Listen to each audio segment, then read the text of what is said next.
ये घर है आत्मा का, ये ही वाहन है आत्मा का। आत्मा कहीं भी जाती इसी में जाती है ना, अलग से निकल करके घूम के तो नहीं आती कहीं, क्योंकि निकलेगी तो फाइनली जाएगी अपनी जगह पे।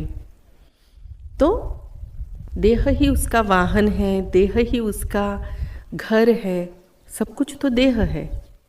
और जब तक है हम नहीं जानते ना हम कब तक जीने वाले हैं, क्या है। तो यानी इस वाहन का उपयोग कितने दिन होने वाला नहीं पता, इस घर का उपयोग कितने दिन होने वाला है नहीं पता।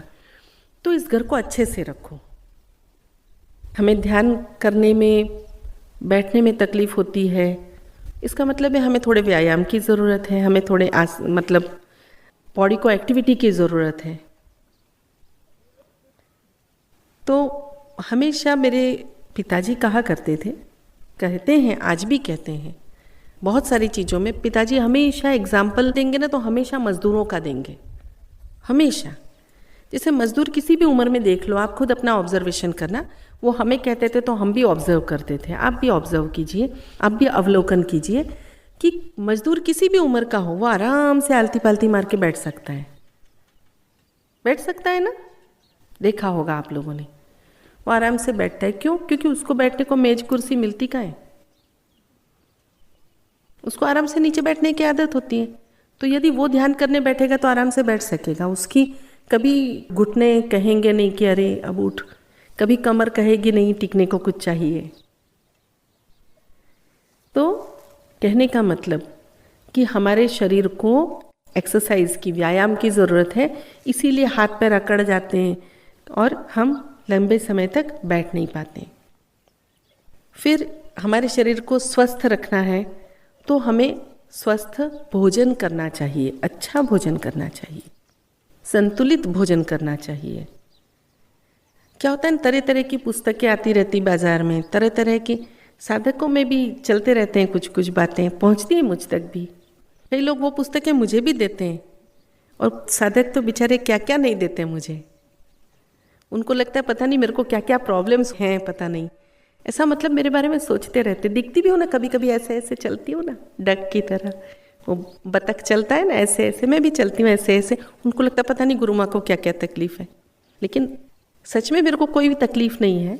ये मैं इसलिए बता रही हूँ क्योंकि कई बार लोग मुझे दवाइयाँ भी भेजते हैं। वो सोचते हैं मेरे को शायद बीपी की प्रॉब्लम होगी, कोलेस्ट्रॉल की प्रॉब्लम होगी, तो इसलिए वो मुझे उसकी भी दवाइयाँ भेजते हैं। वो एस्प्रिन तक भेजते हैं कि वो एस्प्रिन शायद बीपी या कोलेस्ट्रॉल वालों को रेगुलर लेनी पड़ती है, उससे खून पतला रहे थोड़ा, तो कहीं अवरोध ना हो। लेकिन मुझे ऐसी कोई प्रॉब्लम ही नहीं है, क्योंकि मैं हर 6 महीने में अपनी रिपोर्ट निकलवाती हूँ। मैं सिर्फ आप लोगों को नहीं बोलती हूँ कि अपने अंदर को जानो, अपने शरीर को भी जानो कि हम कितने बीमार हैं, हम कितने स्वस्थ हैं। मैं खुद को भी जानती रहती हूँ। वो इसलिए जानने की ज़रूरत है कि भाई हमारे शरीर में यदि कोई बिगाड़ आया है तो हमें पता चलेगा, तो हम उसके अनुसार रह सकते हैं। उसके अनुसार उसको ठीक करने के लिए क्या करना चाहिए वो जल्दी से जल्दी किया जा सकता है। क्योंकि इस घर में आत्मा कितने समय तक रहेगी वो तो ऊपर वाला जाने। तो भाई जब तक रहे तब तक ये घर ठीक भी तो होना चाहिए ना, वो टूटा फूटा घर तो नहीं चलेगा ना। तो उसके लिए जो करना है मैं हमेशा करती रहती हूँ। इसलिए मुझे पता है कि मुझे कोई कोलेस्ट्रॉल की प्रॉब्लम नहीं है, लिपिड प्रोफाइल में सारा बैलेंस है, सब ठीक है। एक ही प्रॉब्लम है वज़न की, और वो भी ठीक हो रहा है, ईश्वर की दया से वो भी ठीक हो रहा है, वो भी कम हो जाएगा। उसके लिए भी लोग मुझे पुस्तकें देते हैं, वज़न कैसे कम करना, कच्चा खाओ सच्चा खाओ, कच्चा है सच्चा, कच्चा खाना ही सच्चा खाना है, वगैरह वगैरह पुस्तकें देते हैं। लेकिन मुझे इतने अच्छे अच्छे साधक भी मिले जो इसके बारे में अपने एक्सपीरियंस भी शेयर करते हैं। तो ऐसे ही एक साधिका ने पत्र लिख करके बताया, क्योंकि उसके भी हाथ में ऐसी कोई पुस्तक लगी और उसने उसके अनुसार करना शुरू किया। यह मैं आपसे क्यों बांट रही हूँ, क्योंकि अनुभूति बांटने से यदि कहीं आपको लाभ होता है तो आप भी उस चीज़ का लाभ ले सकते हैं। मेरे पास शायद एक ही पुस्तक के 3-4 पुस्तकें आई, मतलब सेम एक जैसी। तो मैंने शुरुआत में आई, मैंने इधर लाइब्रेरी में रख दी, फिर आई, फिर ऐसे अलग अलग जगह रख दी। मैं अपने मन से उसके साथ में बिल्कुल भी मैच नहीं हो रहा था, क्योंकि उसमें कहा था कच्चा भोजन ही सच्चा भोजन है और सफ़ेद चीज़ें नहीं खानी चाहिए और समथिंग लाइक दैट। वो मेरे को बिल्कुल मन में जम नहीं रहा था।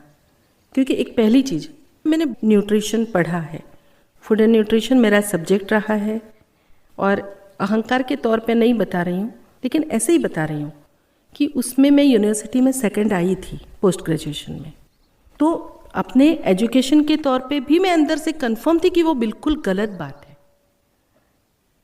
उसके बाद में मैंने बहुत सारे लोगों से चर्चा भी की, उसमें से एलोपैथी वाले भी थे, उसमें से ये पैथीज इसलिए बता रही हूँ क्योंकि ये सारी चिकित्सा प्रणालियाँ हैं, तो वो होम्योपैथी वाले भी थे, आयुर्वेद तो मेरा प्रिय है, ऐसे बहुत सारे लोग थे जिनसे मैंने चर्चा की। मैं खुद जानना चाहती थी, मेरा अपना ज्ञान अपनी जगह है, लेकिन इसके अलावा भी सबसे चर्चा की, तो उसका एक बहुत अच्छा सा रिजल्ट मेरे सामने आया। तो वो रिजल्ट क्या है वो आपको बताती हूँ। और एक जो साधिका ने जो बता रही थी, अधूरा नहीं छोड़ती हूँ, एक साधिका ने अपना अनुभव भेजा, उसके बाद में ये जो चर्चा की बात थी वो कहती हूँ। वो साधिका ने उसी पुस्तक को पढ़ करके कुछ अपनाया और उसने भी उसी की तरह से करना शुरू किया। उसमें कुछ था शायद सुबह 10-11 बजे तक कुछ मत खाइए, उसके बाद में आप कच्चा खाइए, उसके बाद में फिर कुछ ऐसा खाइए वैसा खाइए, जो भी था उसने वैसे ही करना शुरू किया। और उसने ऐसे करते करते कंटिन्यूस 2 साल या 3 साल किया, और उसके बाद में उसके बॉडी में जो डैमेज हुआ है वो ठीक होने में सालों लगेंगे, वो अभी भी ठीक नहीं हो पाई।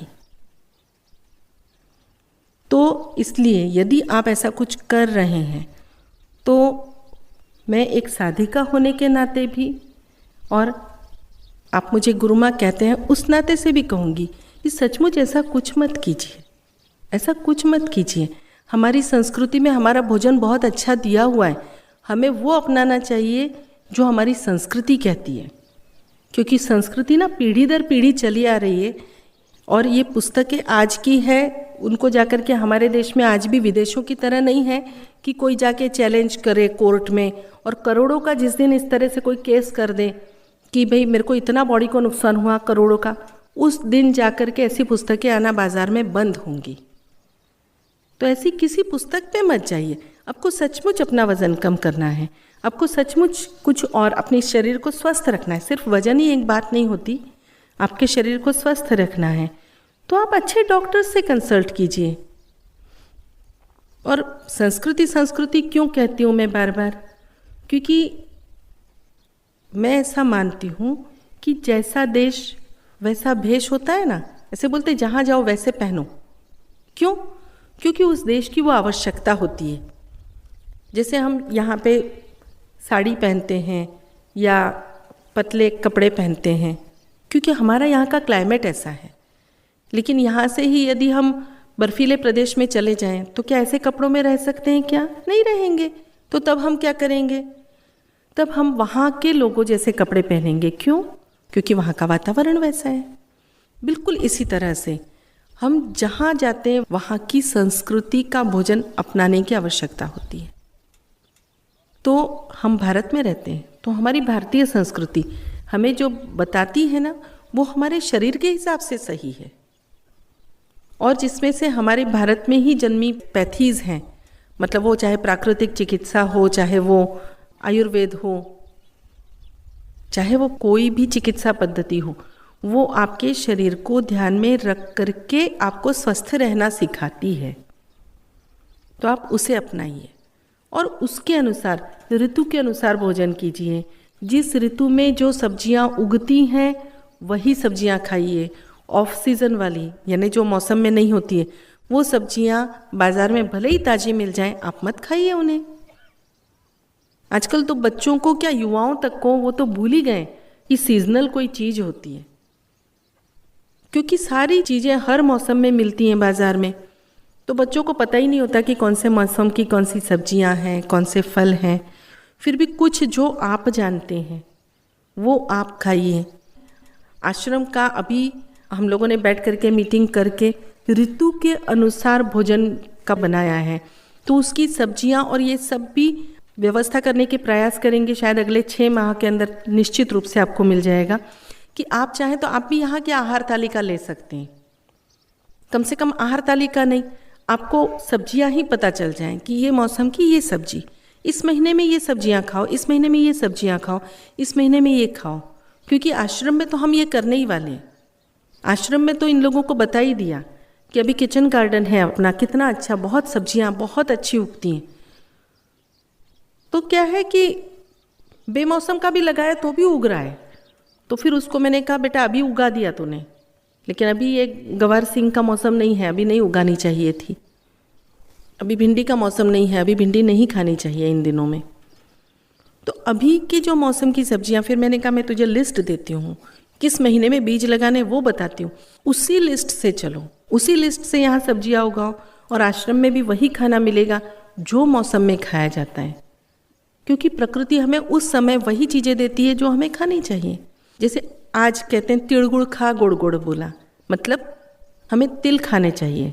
तो अभी ये पूरा संक्रांत का महाराष्ट्रियन लोग महीना मानते हैं, तो ये पूरा एक महीना जो है वो रोज कम से कम तिल का एक लड्डू खाना चाहिए।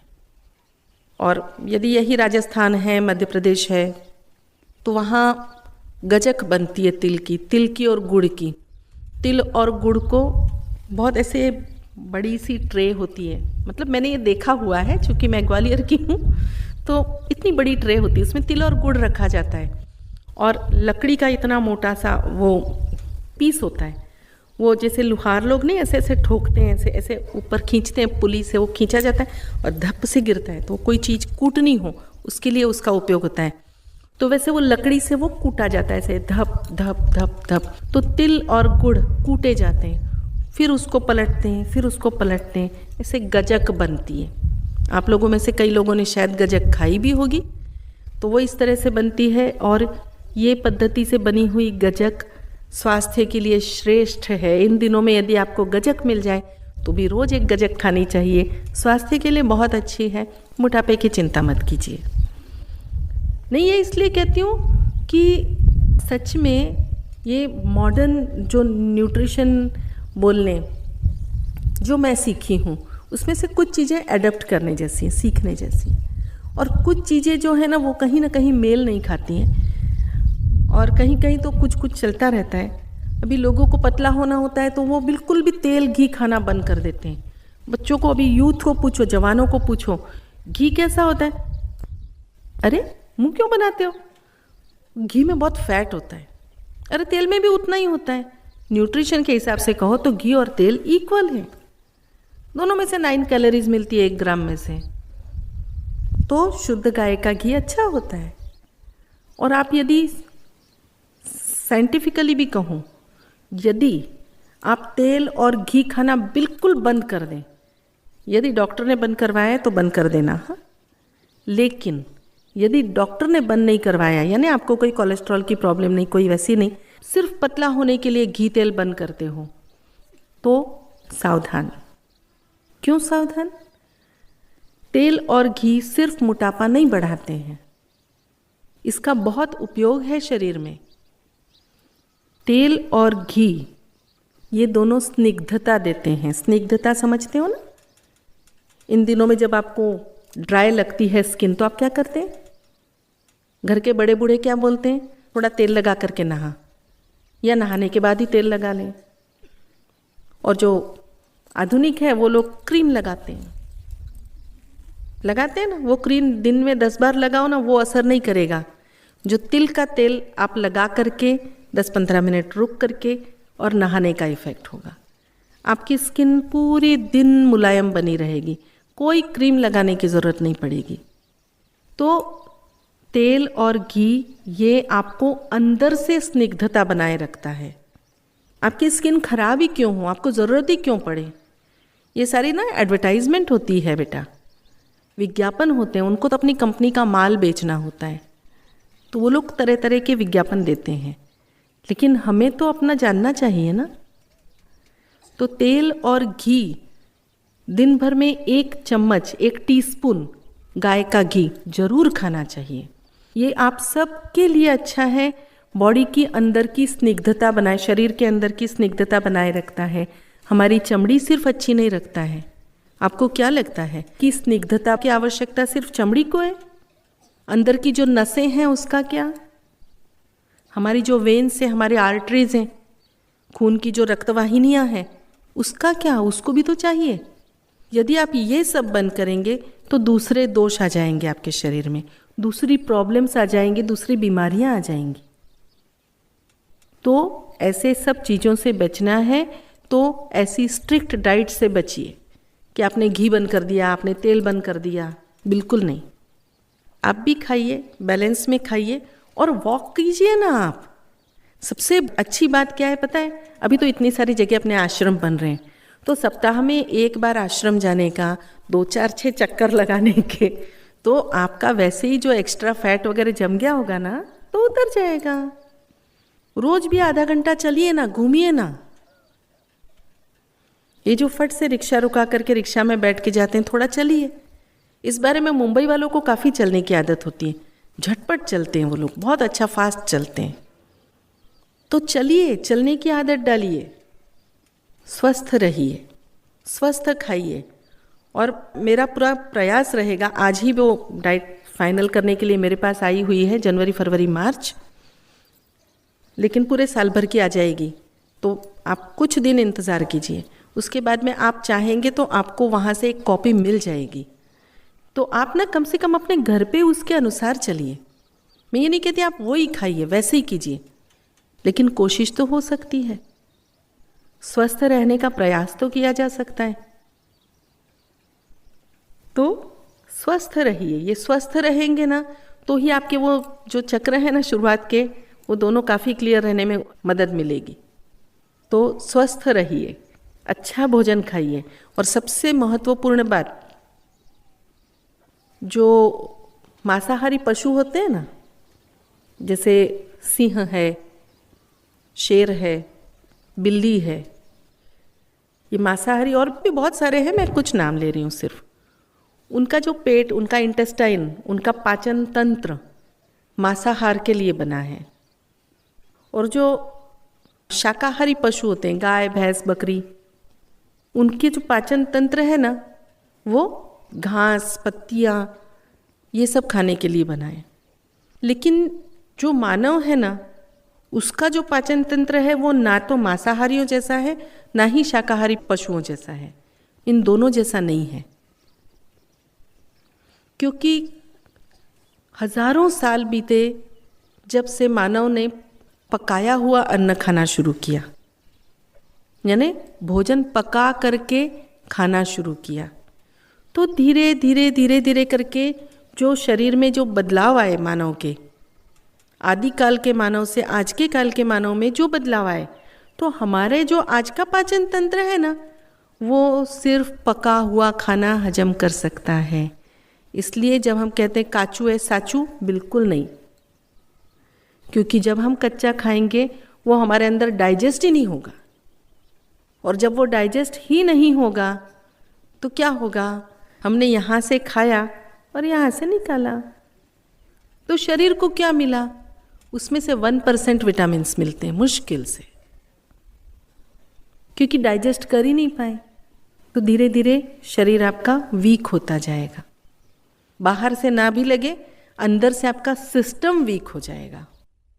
तो वो सिस्टम को वीक मत कीजिए, पका हुआ खाना खाइए और सही तरीके से बना हुआ खाना खाइए।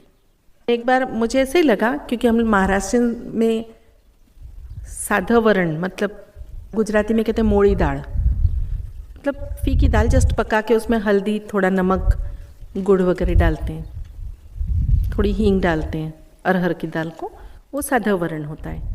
तो मैं सोचती थी शायद ये बेटर होता होगा डाइजेशन में। तो ऐसे ही मैंने बात की तो पता चला नहीं, उससे ज़्यादा वही दाल पचने में हल्की तब होगी जब उसके ऊपर छौंक लगाई जाएगी, जब उसको बघार लगाई जाएगी। क्यों? वो लगाना यानी जैसे इंसान को संस्कार देना होता है ना, वैसे दाल को संस्कार दिया तो वो सुपाच्य हुई। तो आप हमारी संस्कृति के हिसाब से भोजन कीजिए, अपने वो 2 चक्रों को अच्छे कीजिए, और बाकी आपका समर्पण का स्प्रे और गुरु शक्तियों का डंडा आप सबको बहुत अच्छे से विकसित होने में सहायता करे। इसी शुद्ध इच्छा के साथ जय बाबा स्वामी।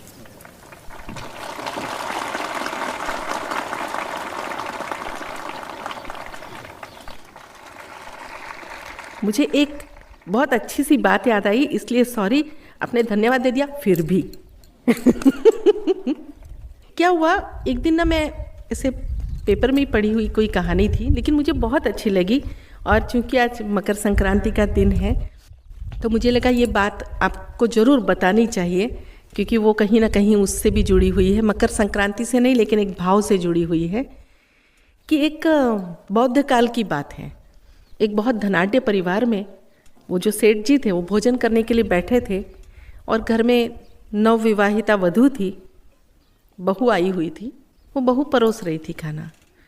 उतने में बाहर से ना आवाज़ किसी ने दी, भिक्षाम देही भिक्षाम देही।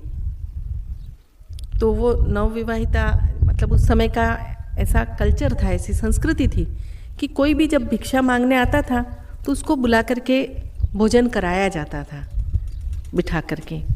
तो वो एकदम से जाने को थी, तो उसके ससुर जी जरा थोड़ा खुसट, थोड़ा कंजूस टाइप के थे, तो उन्होंने कहा नहीं नहीं कोई ज़रूरत नहीं है, चले आते हैं भिख मंगे कहीं के। तो वो नहीं गई, फिर से बाहर से आवाज़ आई, भिक्षाम देही भिक्षाम देही। तो उसने कहा पिताजी मैं उनको मना करके आ जाऊं? तो बोले हाँ ठीक है, जा तू मना करके आ। तो वो बहू बाहर गई, उसने सोचा ना बार बार वो आवाज़ लगाते रहेंगे, ये सोच करके कि शायद सुनी नहीं आवाज़, तो इसलिए वो गई बाहर बताने के लिए। उसने कहा प्रणाम, वो क्या है ना अभी मेरे ससुर जी बासी भोजन खा रहे हैं, तो बस इतना ही बोली। तो वो सब चले गए वहाँ से, लेकिन ससुर जी को बहुत क्रोध आया, इसने ऐसा क्यों बोला बासी भोजन खा रहे, मैं तो ताज़ा भोजन खा रहा हूँ, इसकी हिम्मत कैसे हुई ऐसे बोलने की कि मेरे ससुर जी बासी भोजन खा रहे हैं। तो ससुर जी को बहुत क्रोध आया, तो उन्होंने तुरंत बोले नई नवेली दुल्हन अपने आप को समझती क्या है, और उसने उसके पिताजी को बुलाया और 2-4 प्रतिष्ठित लोगों को बुलाया कि देखो इसने मेरा अपमान किया है, बाहर के लोगों को बता रही झूठ झूठ कि मैं बासी भोजन कर रहा हूँ। तो मतलब या तो इसको संस्कार दिए जाएं कि कैसे रहना चाहिए बहू की तरह, और या फिर इसे चाहे तो इसके पिता घर ले जाएं। ऐसे क्रोध में उन्होंने वो प्रतिष्ठित लोगों को, उसके माता पिता को बुलाया और पूरी बात बताई, ऐसे ऐसे हुआ, और मैंने इसको बोला कि कुछ नहीं है तो चले आते हैं हमेशा ही मांगने के लिए, तो मना कर दो। तो उसने कहा मैं मना करती हूँ, और जाके ऐसा मना किया, मेरे ससुर जी बासी भोजन कर रहे हैं। तो बहू के पिता ने पूछा बेटा तूने ऐसा क्यों बोला कि मेरे ससुर जी बासी भोजन कर रहे हैं? तो बहू ने कहा पिताजी मुझे क्षमा कीजिए, दरअसल क्या है ना कि हम सबको ही जो जन्म मिला है और हम जहाँ हैं वो हमारे पिछले जन्मों के कर्मों से हैं, इसलिए आज हम जो भी खा रहे हैं वो सब बासी है, पिछले जन्म के कारण है। और यदि हमें इस जन्म में कुछ अच्छा करना है तो हमें इस जन्म में कुछ अच्छे काम करने पड़ेंगे ना, तो हम ताज़ा भोजन करेंगे, अभी तो हम बासी खा रहे हैं। बस वही तो मैं कहना चाह रही थी, वो भी समझ गए कि बासी भोजन खा रहे हैं मतलब पिछले जन्मों के पुण्य के कारण खा रहे हैं। तात्पर्य को ससुर जी भी समझ गए और तुरंत उन्होंने अपना नज़रिया बदला और उन्होंने दान धर्म करना शुरू किया, अच्छे कार्य करना शुरू किया। तो आज मकर संक्रांति है और आज हम सब मन में एक संकल्प कर सकते हैं कि हमारे जितने भी आश्रम बन रहे हैं सभी आश्रमों में हमारी तरफ से कम एक एक ईंट तो लगे, हम इतना तो ताज़ा भोजन करेंगे अवश्य। बस इसी के लिए ये कथा भी सुनाई और मुझे दरअसल बहुत अच्छी लगी थी, उसका भाव बहुत अच्छा लगा था। तो सचमुच बासी भोजन के कारण आज हम इधर हैं, लेकिन आगे ताज़ा भोजन हम लोग अवश्य करेंगे। जय बाबा स्वामी।